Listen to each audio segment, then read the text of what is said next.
लक्ष्मी जी की कहानी। लक्ष्मी जी क्यों रूठ जाती है वो आपको पता नहीं। मैं कहानी बता रहा हूँ और इस आधार पर आप समझना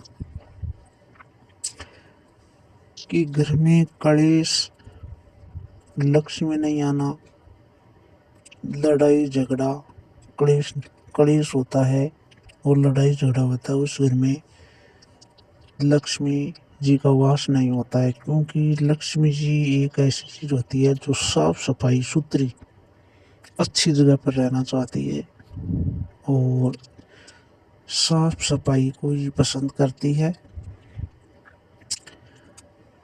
तो कई कई औरतें ऐसे करते हैं कि वही झाड़ू जो नहाते हैं वहीं पर लगा देते हैं और वही रसोई घर में फेर देते हैं।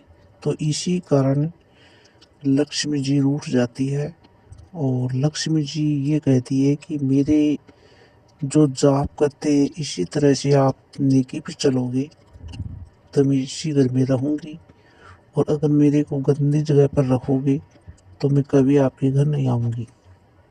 जाप ये होता है कि एक तो गंदी जगह पर मत रखो, दूसरा ये है कि उल्टा झाड़ू मत लगाओ, तीसरा ये है कि शाम होने के बाद मेरे को घर से मत निकालो, चौथा ये है कि 5 बजने के बाद मेरे को मत फेरो। पांचवा जाप जो अपने घर में नहाते हैं, जो नान घर बोलते हैं, स्नान करते हैं, वहीं पर मत लगाओ।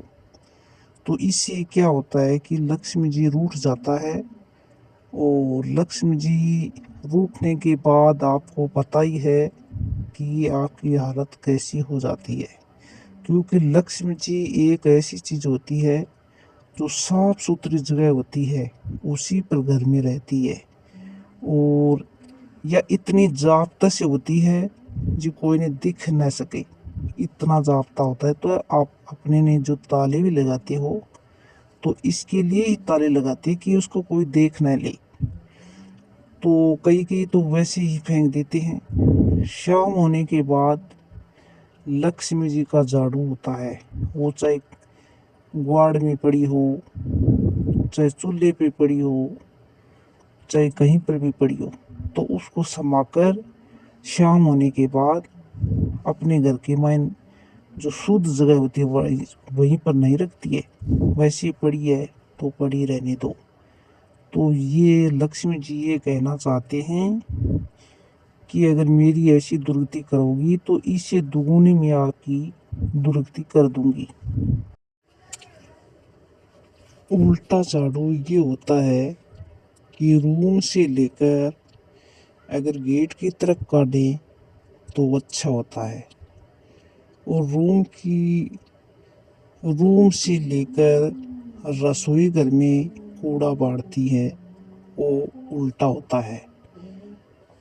तो जो अपने गेट से लेकर सारा कूड़ा बेड़ा करके रसोई घर में डालते हैं, क्यों कि रसोई घर होती है वह लक्ष्मी जी का विषेन होता है, ये आपको सबको पता है।